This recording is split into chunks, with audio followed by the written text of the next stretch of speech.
6 days away. Yes, we are 6 days away from the NFL draft and the Minnesota Vikings making the team better. But before then, we're going to have a little fun. We're going to talk about our favorite players and get you a little bit more comfortable with the draft class as a whole. I've got my good friend, the brilliant JP Acosta from SB Nation joining me today. We're going to unveil the All-Forno team and the All-JP team. Just our favorite prospects. Talk about some really damn good football players. Strap in, grab an afternoon beer. Let's have a good time. Welcome to the Real Forno. Ladies and gentlemen, welcome to the Real Forno Show, hosted by the one and only Tyler Forness. AtoZ Sports sought him out to be their Minnesota Vikings reporter and NFL analyst. And he's a proud contributor over at SKOL North's Purple Daily.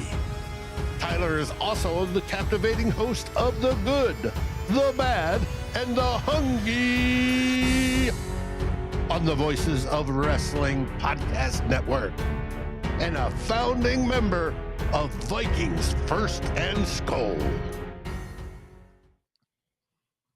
Welcome, ladies and gentlemen, to another episode of the Real Forno Show. I'm your host, Tyler Forness, and well, Dave is here, but he's not here. You'll hear from him later in the show, I'm sure. And to my left, he is one of the smartest people in all of football media. He is JP Acosta. JP, what's the play behind you today? Oh, the play behind me today is I kind of wanted it to be something similar to Belly, the G lead. Okay. But instead of just having the guard pull and lead, I had this tight end running burst motion across and be also like an escort blocker, so it looks a little bit like counter, but it's not counter because the strength is to this side. That's fun. That is fun. It kind of looked like split zone initially, but I like the belly action. We don't see enough of stuff like belly, trap, and wham in the NFL. I mean, I get trap is kind of a high schoolish concept, but hey, basic football still rules and it still wins. We need more gap scheme. We need more trap, wham, belly. I saw one cool play that a high school team ran where it was they ran like double trap or double influence trap where they had both guards pull away from the ball and they just gave it to the fullback up the middle and he ran for like 40 yards. It was incredible. That is one of the sickest plays I've ever heard. Awesome. Well, JP, we're here to have some fun. Literally just to talk about fun-ass football players, and I want to throw this at you. I mentioned in the group chat today, but I have a fun-ass comp. Malachi Starks is CM Punk.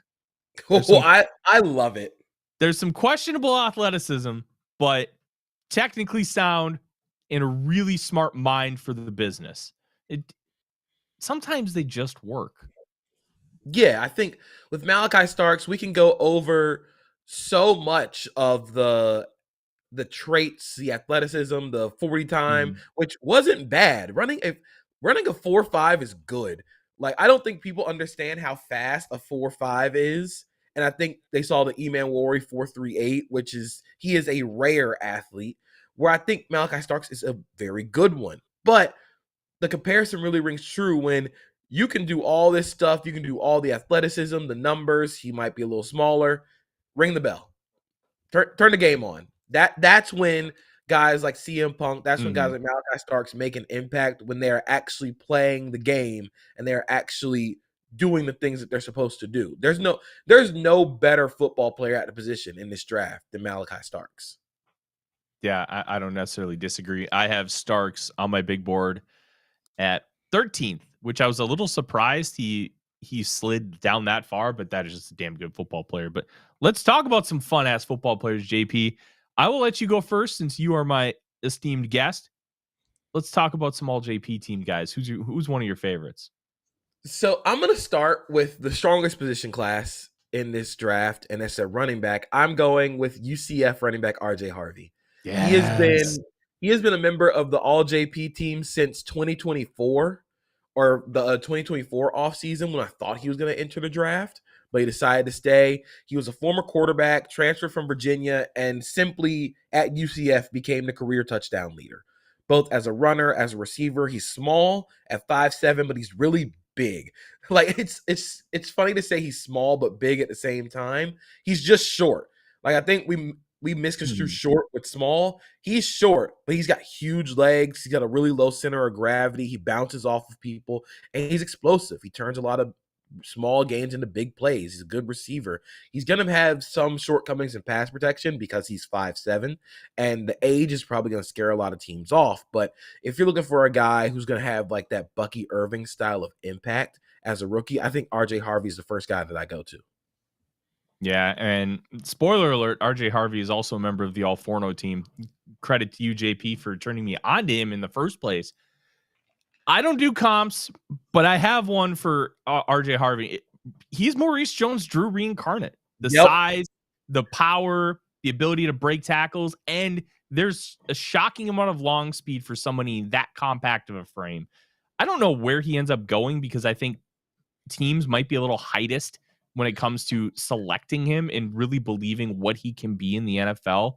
But like, this isn't a Deuce Vaughn situation where Vaughn, I was too high on him. I'll be honest, but he was genuinely too small, even though he did a lot of the things that you want to see the running back do translate to the next level. But man, when I watch RJ Harvey, I'm like, this guy can be a workhorse. He was a workhorse at UCF for a couple of years. Like, he can be your 1A if you have a 1B. And I hope that a team takes him in round 3 because he is a really good ass football player.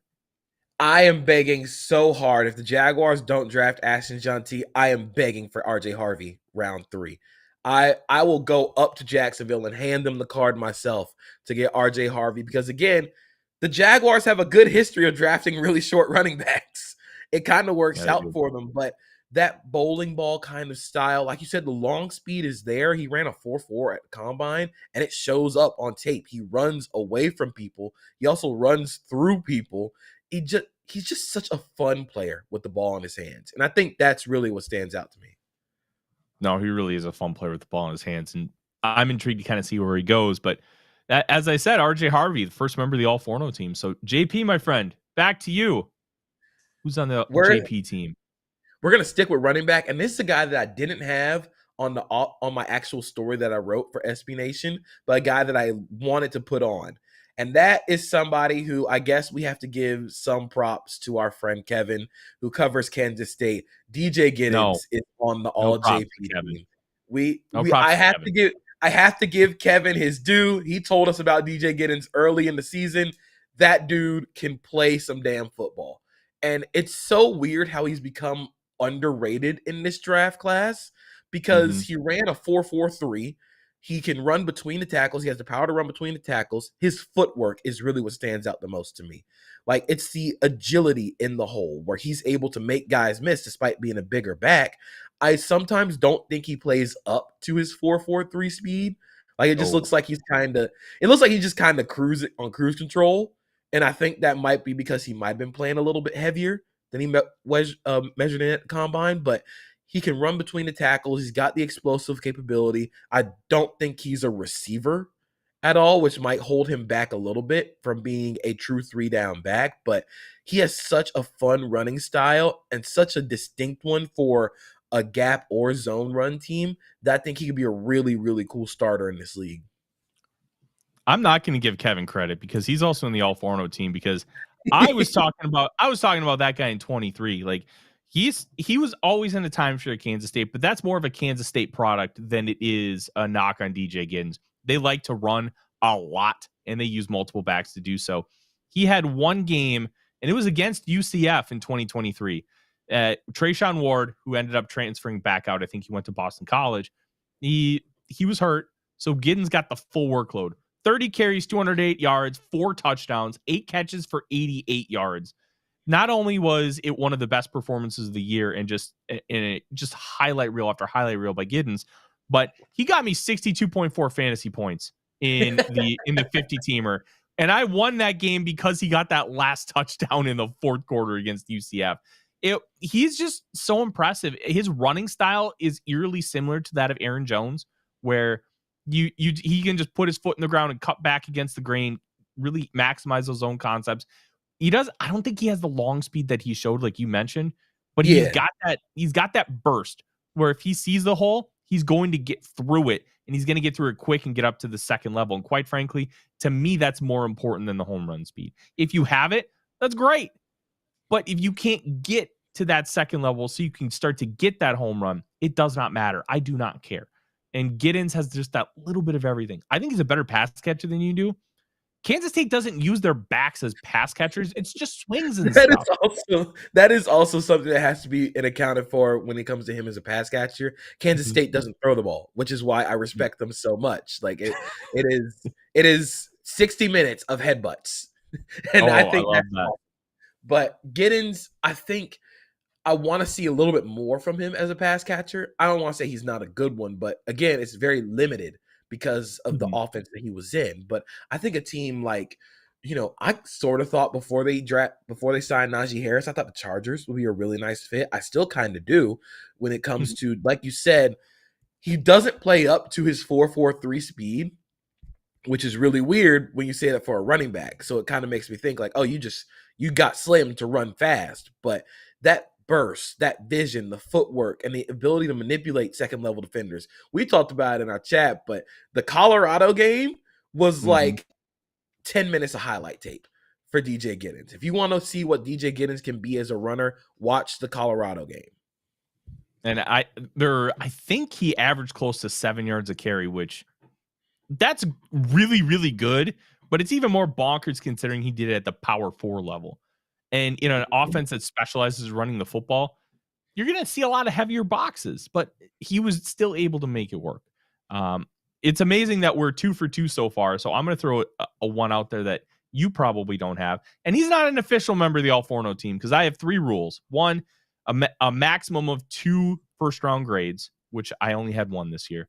A maximum of 2 players per position. I already had 2 corners, so he couldn't make it. And that's Minnesota's Justin Wally. That is, like, you're going to notice, and I think you might have been the first to point out to me, I have a type of corner. I like the guys who are a little undersized, who are going to be aggressive, punch you in the mouth, and they have really good ball skills, and Wally fits the bill. I'm really surprised to see that his consensus board ranking, last I checked, was like in the 190s. I think this guy should be close to 100. He's got a lot of really good tools to work with. He has the ability to play inside and out, can play press, can play off. He can bite and take the cheese a little bit, which I think is a really big trend for some of these aggressive corners. And he can get turned around like on breaking routes, and that can be a little bit of a problem. But there is a lot to like. He's willing to get aggressive and tackle in the run game. And he doesn't just like throw his arms out. He wraps up at the hip and takes him down. These Minnesota DBs, they tackle, and they are not afraid to get their noses dirty. I came away a huge fan of Justin Wally, and I wrote an article. I think he might be the biggest sleeper in this draft because nobody's talking about him. Yeah, I think for me, I have to go back and watch Justin Wally because it feels like it's sort of happened like really late in this process. So I was like, I'm not falling for the NFL draft play action. I'm not falling for your person that you just hype up later on. But with what you said about Justin Wally, I think he can find his way onto a roster. If not on defense immediately, he's going to be a hell of a special teamer. Yeah. Because you need to be able to tackle. If you're not a plus athlete who is going to start on defense immediately on those late round guys, you better be able to tackle. You better be able to go make some open field tackles on special teams. That's how you get onto the field. That's how you show that you can play defense, especially at corner. And I think that he'd be a really nice fit for a lot of those teams that ask their guys to tackle in space. So I'm going to have to go back and watch him. And never forget when we did our preview show, I think for Shrine on Sorry No Podcast today, I said Justin Wally, good-ass football player. You did. You were there. I was there. I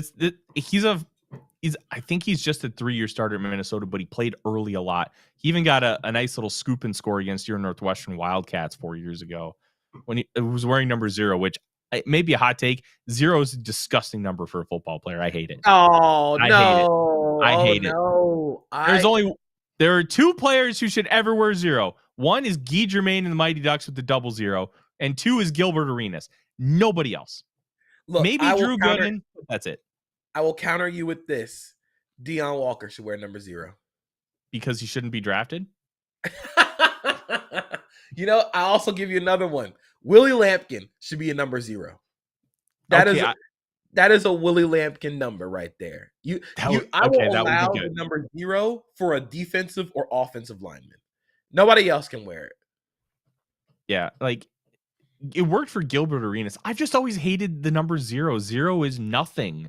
Like no, I don't like it, but maybe I'm just a hater. I get that from you. All right, JP, who you got next? So like you said, you have a type at corner. I have a type at receiver. Big, tall, fast, that can block. And to me, Elic Iomanner is the perfect bill for that. The dude blocks his ass off. You can just go and watch Stanford football because they are inept at throwing the ball. They're inept at a lot of stuff. But watching him block, whether it be they motion him in tight and he'll dig out safeties on duo, he is pancaking corners on the edge.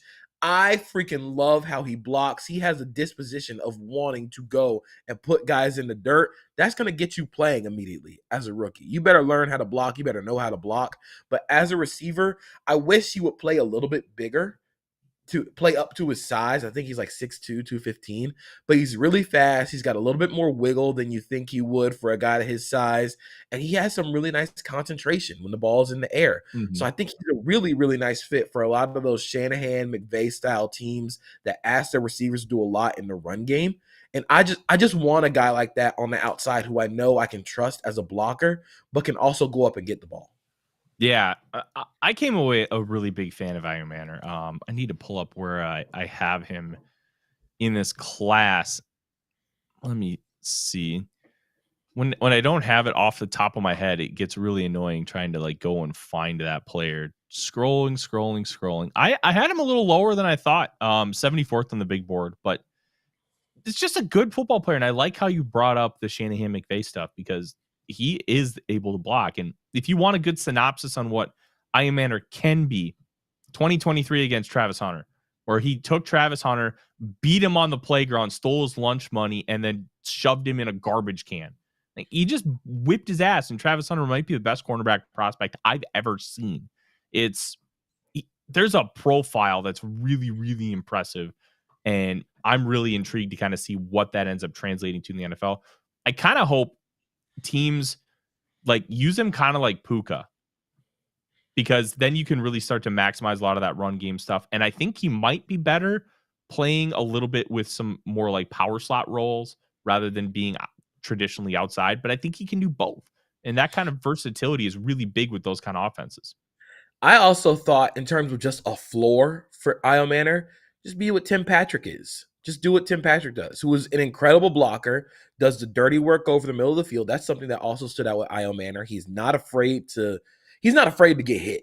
Like, he's not afraid to go over the middle, take a lot of those blows away from guys who want to do more stuff on the outside. So I think he's the perfect complementary receiver in a Shanahan McVay offense. He's not going to be a superstar, but he's going to be one of those guys that, like the way we talked about Jawan Jennings as Jawan Jennings is like a film grinder's dream receiver because he does all the dirty work and he does all the stuff over the middle. That's not the sexiest, but you go back and watch tape and it's like, oh my God, look at that block by Jawan Jennings. That's what Elic Iomanner can do.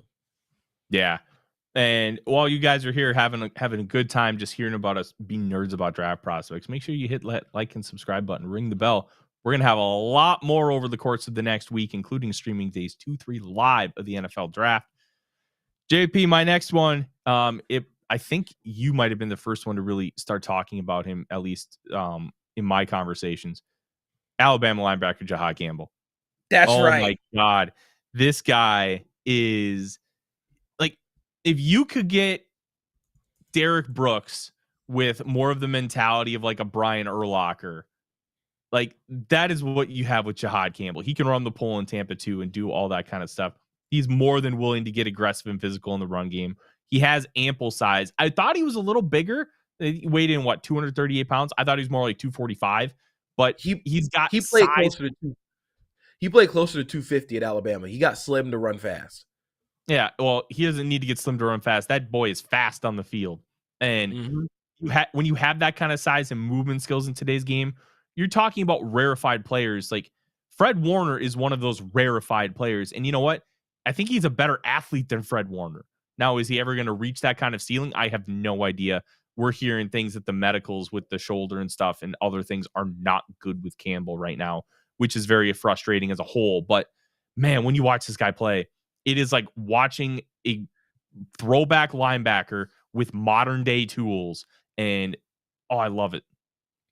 I remember tweeting about Jihad Campbell in September after the Wisconsin game, because I saw a rep where I think Wisconsin's running the inside switch route where they have the third receiver run a corner, second receiver run a post. Alabama's running Tampa 2. Jihad Campbell is the Tampa runner. He runs with number 3, who starts to run the corner, sees number 2 running a post 40 yards downfield, runs with him step for step. Quarterback can't get the ball off. He's 250 pounds and is, I think, maybe like 21. Like maybe 21 years old. I don't know what we're doing here. Like, that's a top 15 player in this class. He has the instincts between the tackles to play Mike. He has the range as a pass defender. He played off the edge sometimes as a blitzer. I don't think he's an edge. I think he is a true off-ball linebacker that you can design some blitz games for. And I actually think Nate Tice gave a really interesting comparison for him, was Demario Davis. And he can be sort of what Demario Davis is in New Orleans in terms of just the disposition going downhill, the ability to get off of those blocks, but also have the range and coverage so you're not a liability. He is what we want a modern linebacker to be in an era, in a college game where you don't get a lot of modern linebackers. Yeah, and Campbell is 7th on my board. And to be fair and transparent with the people, I don't factor in injuries or off field because I don't feel like I have good enough information with those to really like stake my reputation on, hey, I know that this is a fact and I have to drop him. I'm not in that spot yet. So straight film, this dude is a monster. And oh my God, if he falls to 24, I'm going to be begging to the gods for Jihad Campbell. He is a Brian Flores linebacker in terms of what they want everybody to do. I remember mocking that like early in the draft process where I was like, oh yeah, buddy, Brian Flores would love that guy. Yeah. And what I found interesting was kind of looking at his 24/7 profile. He was an edge rusher coming out of high school. He's got a little bit of juice. I think you could see a role for him similarly, but not similarly to what Anthony Barr was, where he had edge juice. You can use him in blitzes and you can do a lot of those things. Brian Flores loved to blitz Blake Cashman last year. Imagine having somebody who's better at it. I like that idea a lot. The crossfire blitzes with those two would be disgusting. Insane. The stuff you could draw up with Cashman, Metellus, and Jihad Campbell on the field, just in terms of shutting down the middle of the field, nobody would be able to throw. What I need is a 2-3-6 dime look where your two defensive linemen are Jonathan Grenard and Jonathan Allen. You get Pace, Cashman, and Campbell on the field, and then 6 DBs, and just say, find a way to get yards, please. Just guess who's going to blitz. You're not going to get it right. You're not going to get it right. The only one you know for sure is coming is Jonathan Allen. The other 4, I don't know. Who knows? It might be one of these guys. Then Flores will be one of those guys to just send one and then just have 4 guys playing like drop zone. Double everybody. Just sicko stuff. JP, who's your next guy? So my next guy, I'm flipping over to the defensive side of the ball. I freaking love Omar Norman Lott, defensive tackle from Tennessee. I understand that he's undersized. I think he's like 6'2", 290, just over 290. But the dude can play. If you're looking for a designated pass rusher from 3-Tech, that's what he can do. He is so quick. Going across the face of a guard or going up the field, it blows my mind because I was going to watch Tennessee to watch James Pierce. And I was like, who is 55? Because he keeps blowing up every single play. And Omar Norman Lott has had such a massive jump after the season ended. And you just watch him play and he does all the splash stuff. It's like, wow, like this guy can get off the ball. And I think for a lot of teams, if we watch the lessons that we learned from the Eagles winning the Super Bowl, it's that having those hockey rotations on the defensive line, we're like, all right, third down, let's take Jordan Davis off the field for Milton Williams. If you're looking for somebody who can be that Milton Williams third down pass rusher on day 2, Omar Norman-Lott has a lot of that capability. His issue is he's just not a run defender. He's just not. He's small. He's got shorter arms. He's just a thin player against the run. His best run plays are if he's crossing the face of an offensive lineman, and I don't think that's going to potentially hold up at the NFL level. And I also think he's had a weird offseason like process where like he's gotten injured a lot, so that kind of worries me with a smaller frame. But the dude can play some football. I think if you're looking for a 3-tech who can just get up the field and get pass rush pressure, I think Omar Norman-Lott is one of the best defensive tackles in the class at doing it. Odie is barking because he does not agree with you. I'm very low on Omar Norman-Lott. He didn't make my top 100. And okay.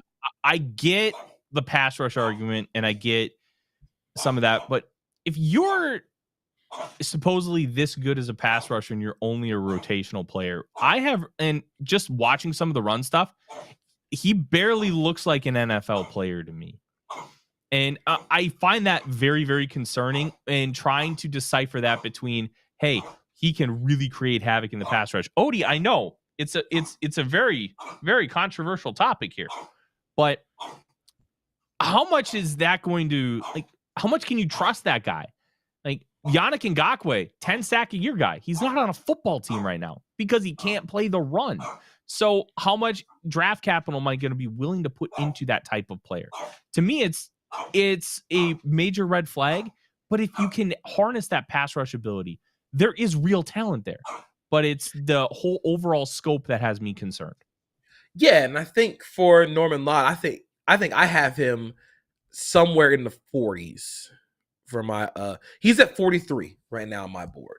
And I think it's because if you're a team on like day 2 that already has an established starter as like a defensive tackle in like a 4-3 team, like if the Texans needed just some interior pass rush juice with the run defenders they already have, I wouldn't be surprised if they took Omar Norman-Lott. If the Niners wanted to double dip at defensive tackle and draft Norman-Lott to just come in and be a pass rushing defensive tackle, it would make a lot of sense. I'm not saying like draft him round 1, because I think round 1 defensive tackles, you got to be able to play the run and the pass. But on day 2, where you can get a guy who has an 18.9% pass rush win rate over the last 2 seasons in limited snaps, I'm going to take every chance I can to go do that.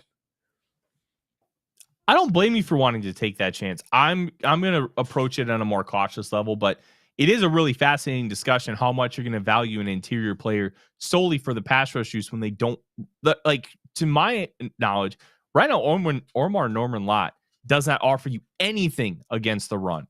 And parsing all that out with a projection becomes increasingly more difficult. And I'm fascinated to see, 1, where he lands, 2, where he gets picked, and 3, how that journey grows, because Milton Williams was a similar player, as you mentioned, but he just got paid $26 million a year to go to the New England Patriots. So how that all factors in and manifests is going to be a really, really interesting watch over the years.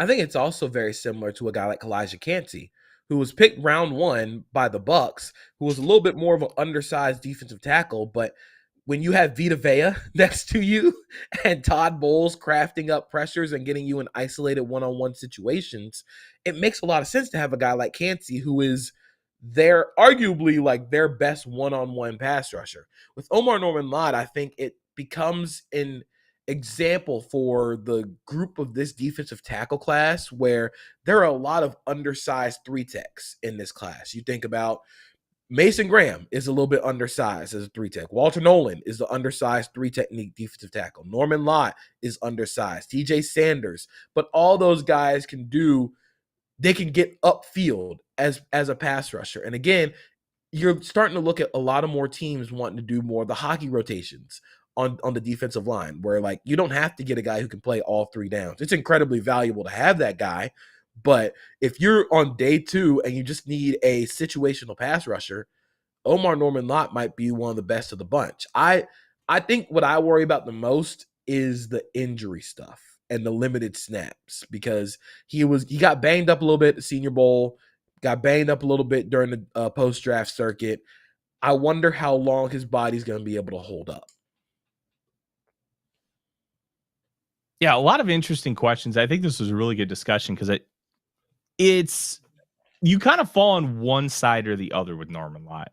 And if you think the pass rush juice is worth a top 50 pick, I don't blame you.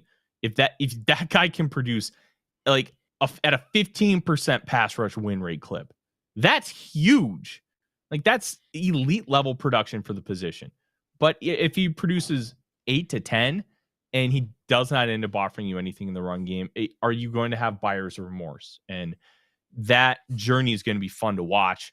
Another guy who's fun to watch that's on the other end of the rotational spectrum from a defensive line perspective is the next guy in the All-Forno team, Oregon defensive tackle Jamari Caldwell.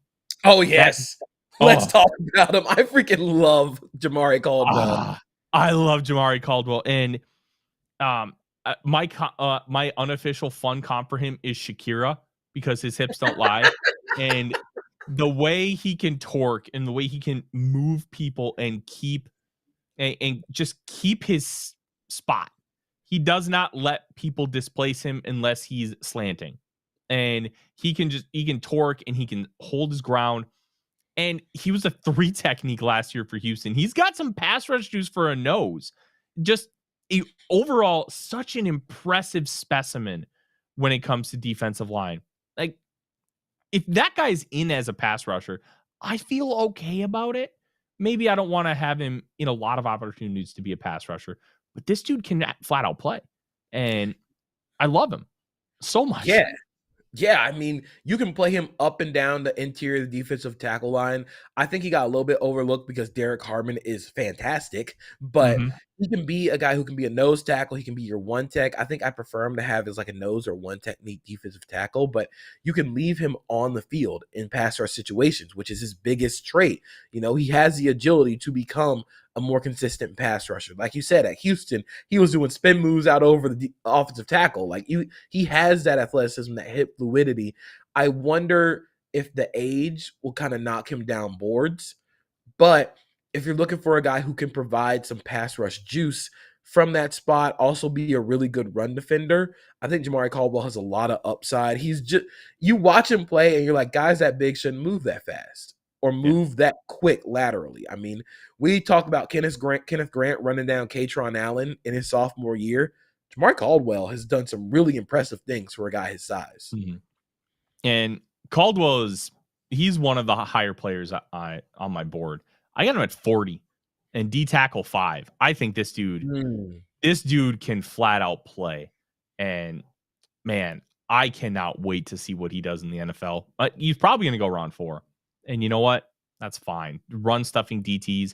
Unless you're Vince Wilfork, just do not go high. And that's fine. Because even though it's a really important position, the value and replaceability of that position is often just not there. So he's going to fall down. But man, I love him.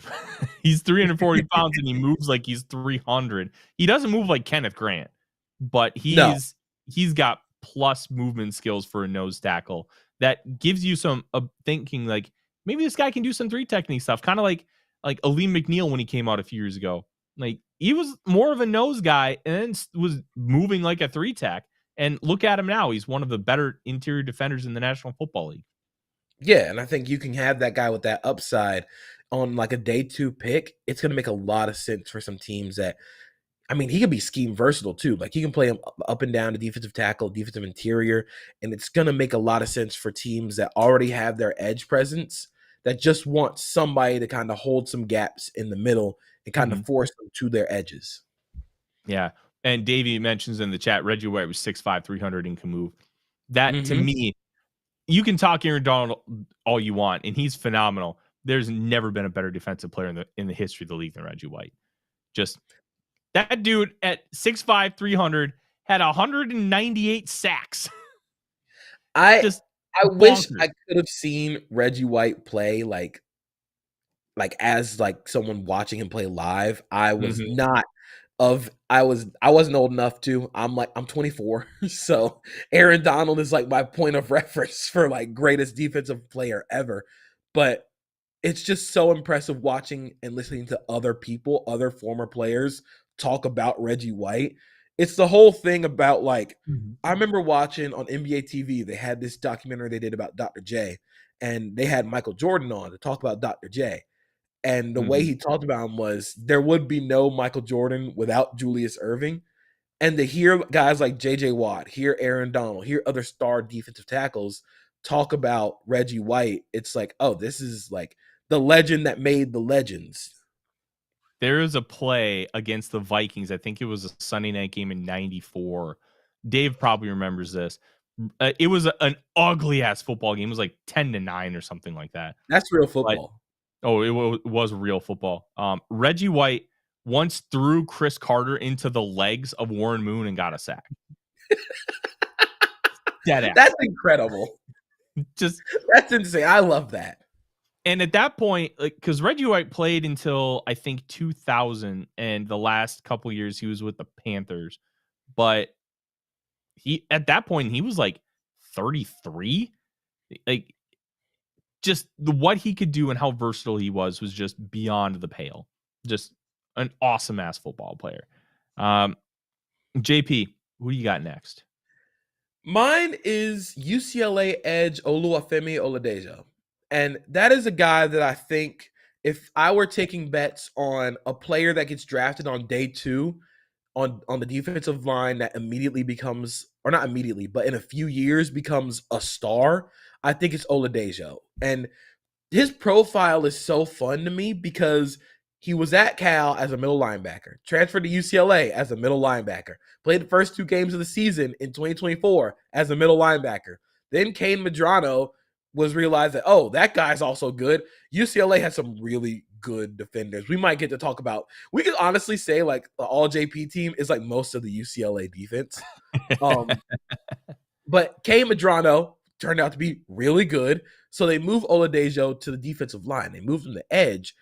And he was awesome there. Like, he was incredible.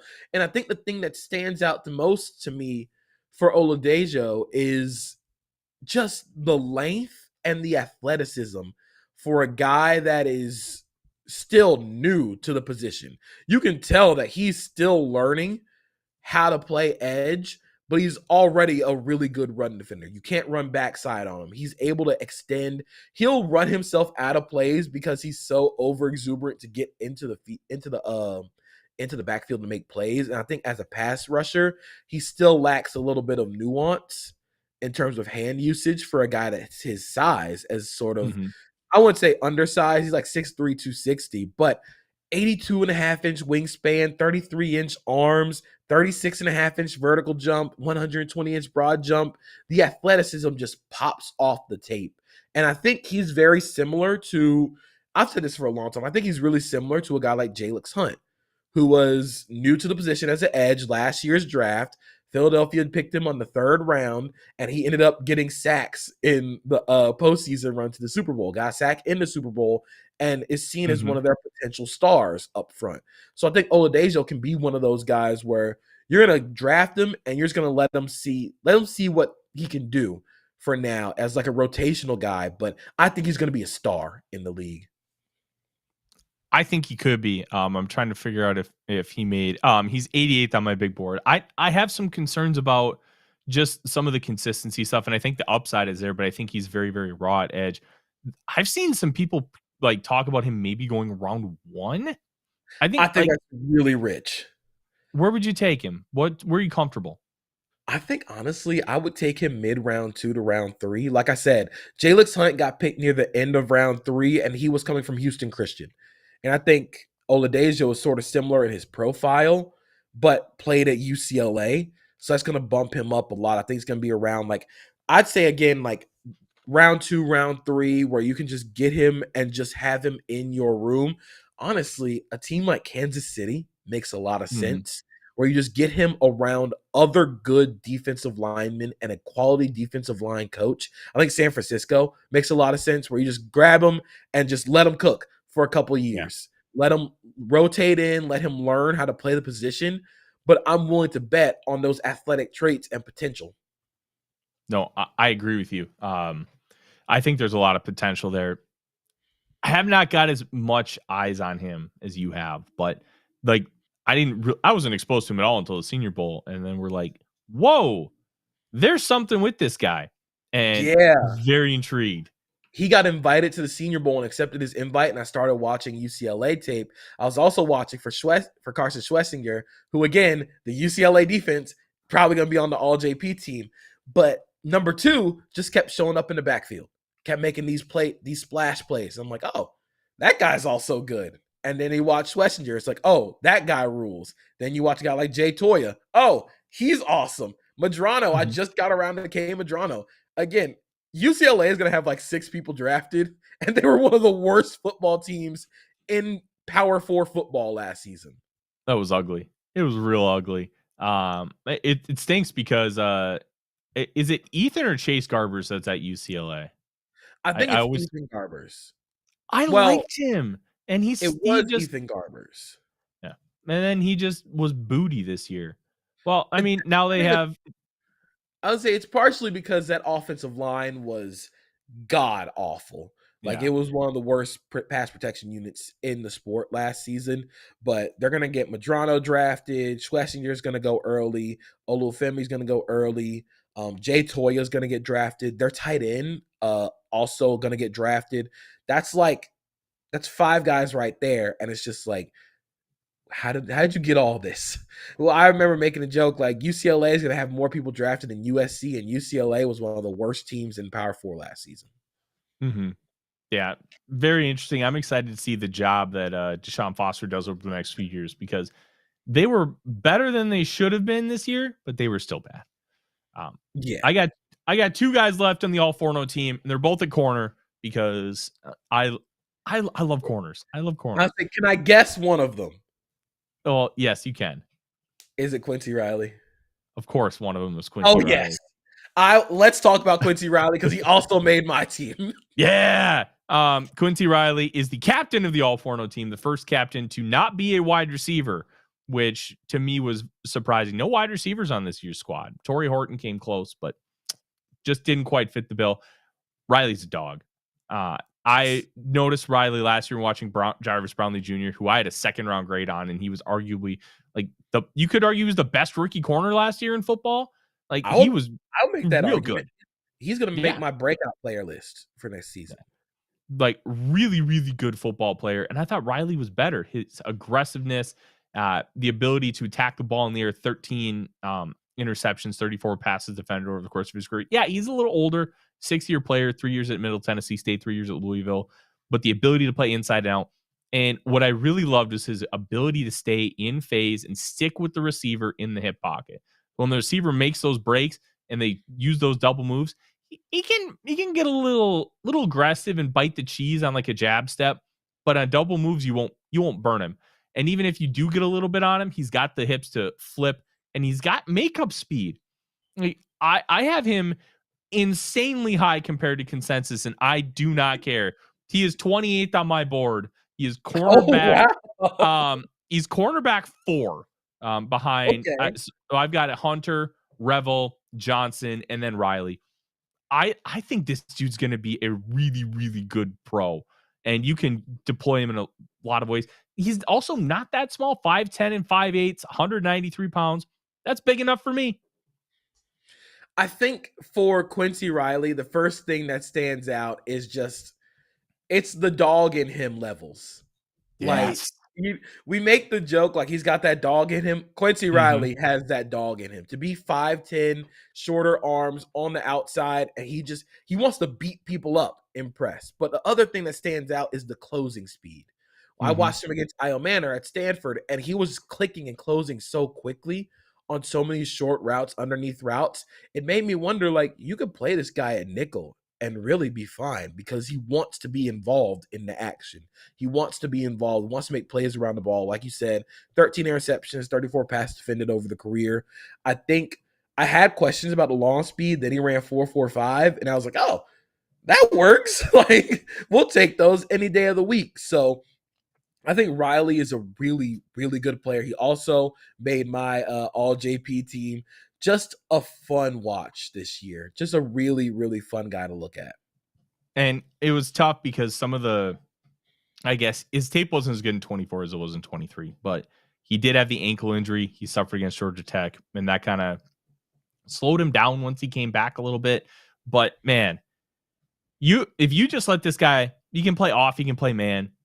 Honestly, just let him stay with the receiver and let him go attack the football. And I think you could get some great things. I know one guy that's on your list, really good. I don't know if he's on your list, but you talked about him pre-show. Just great.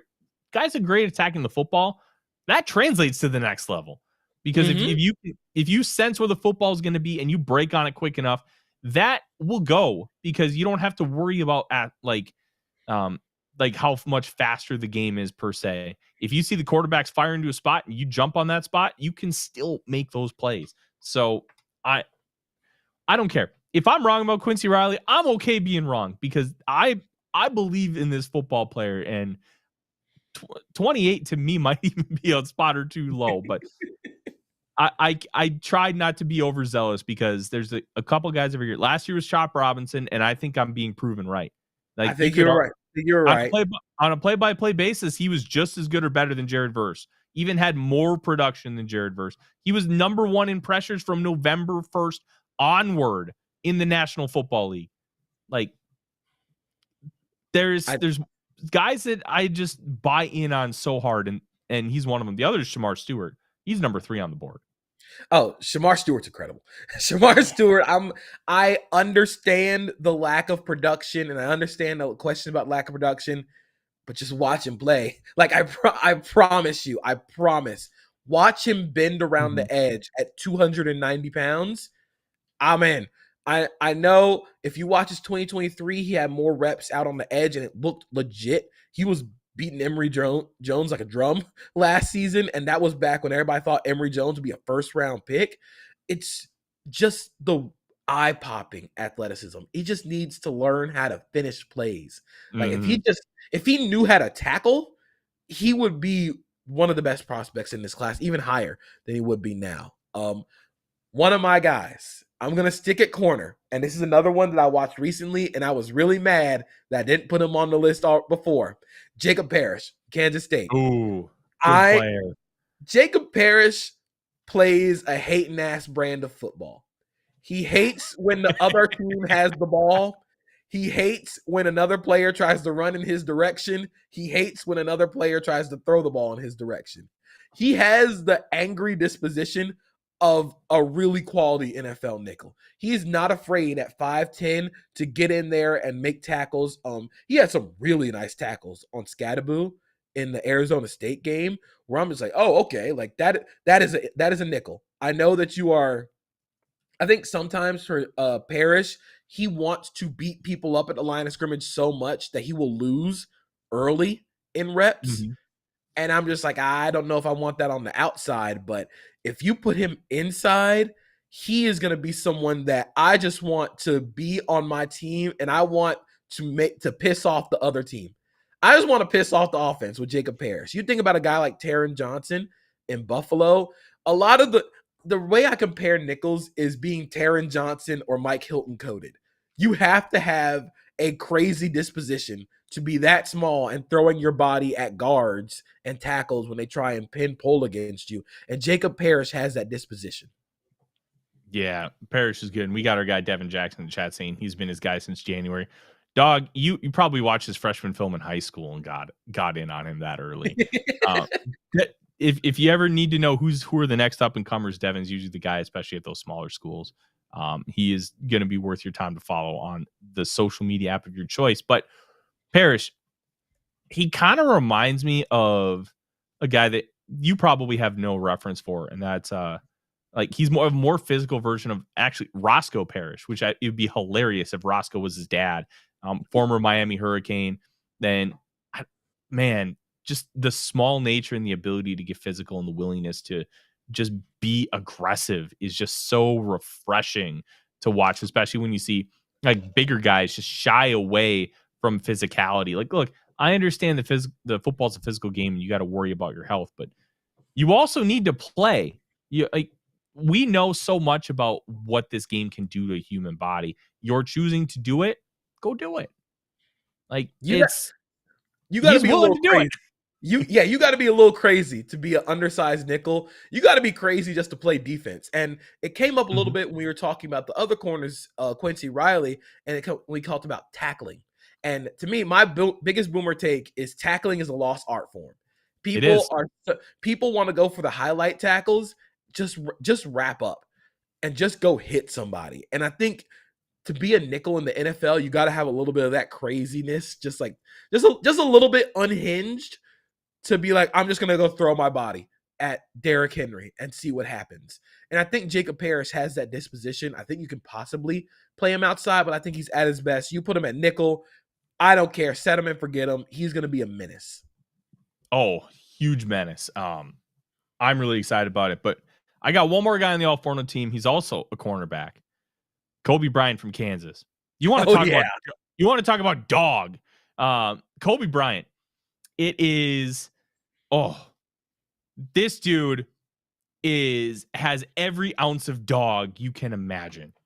He will attack you. He stays with you, and he has incredible ball production.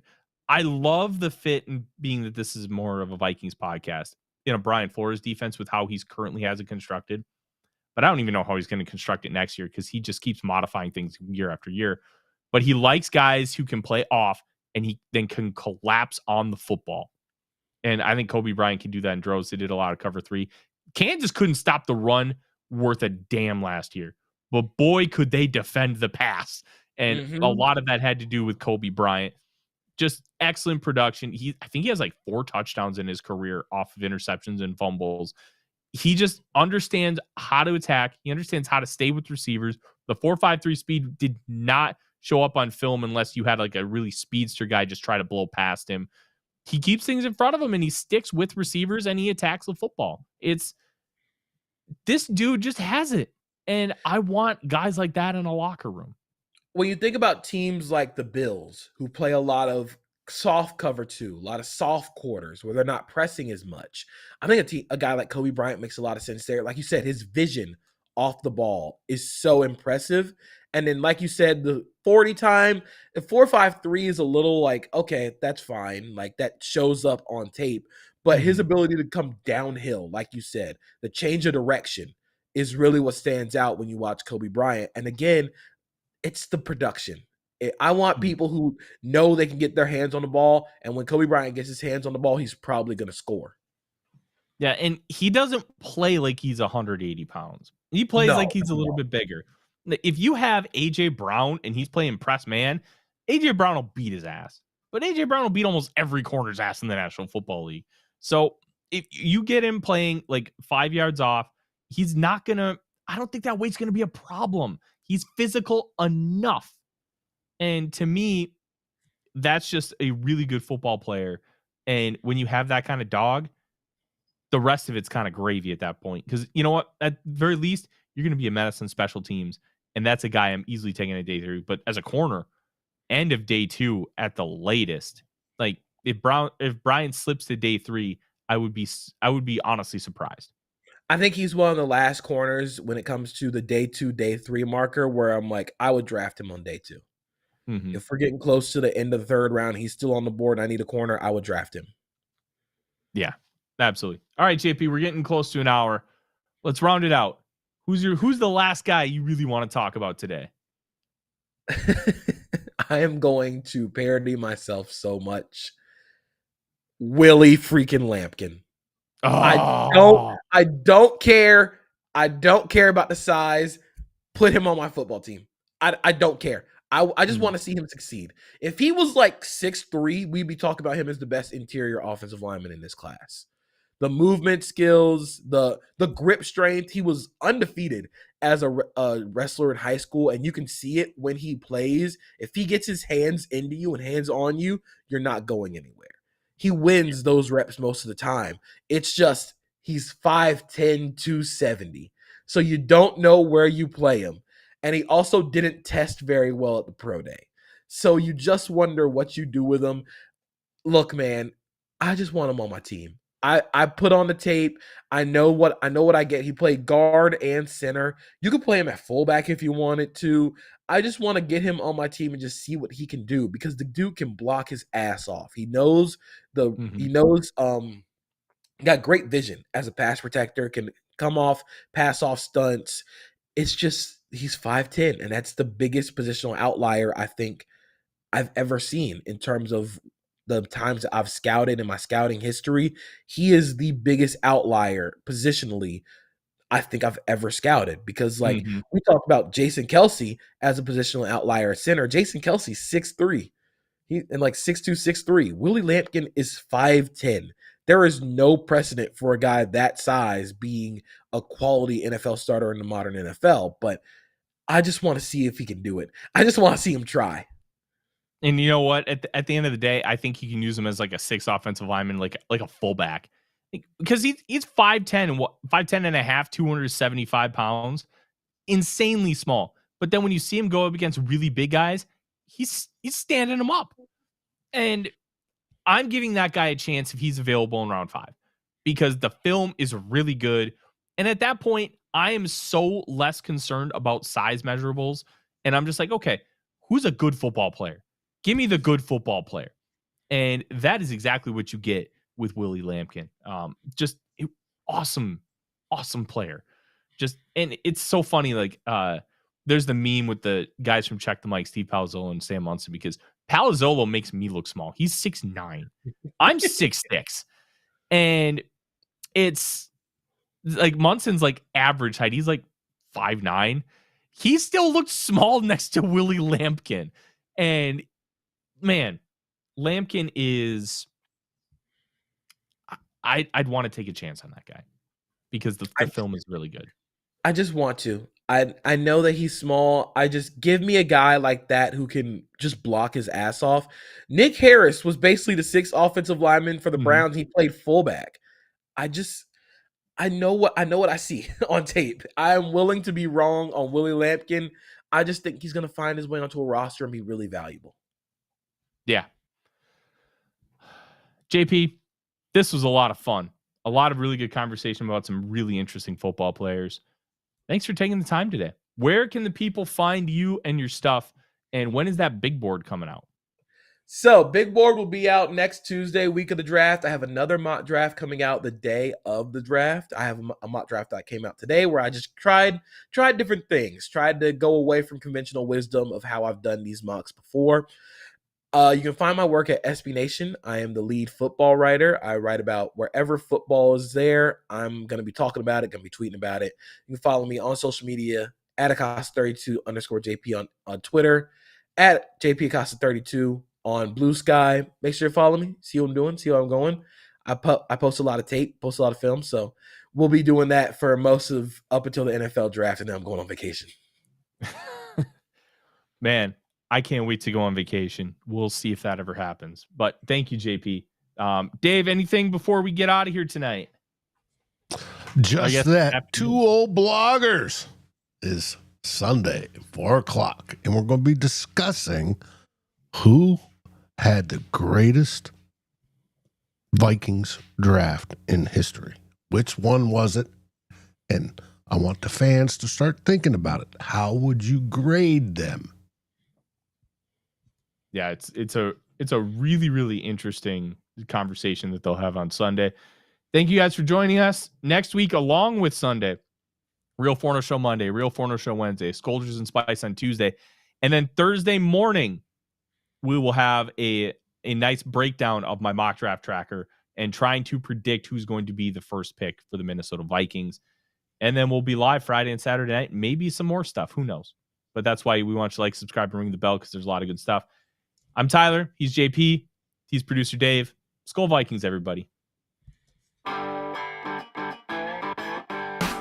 Like, subscribe, and ring the bell to get notifications. It helps us grow this community that we all love, our Minnesota Vikings. And on behalf of Tyler Forness and myself, Dave Stefano, thank you so dearly for watching The Real Forno Show. SKOL, everyone.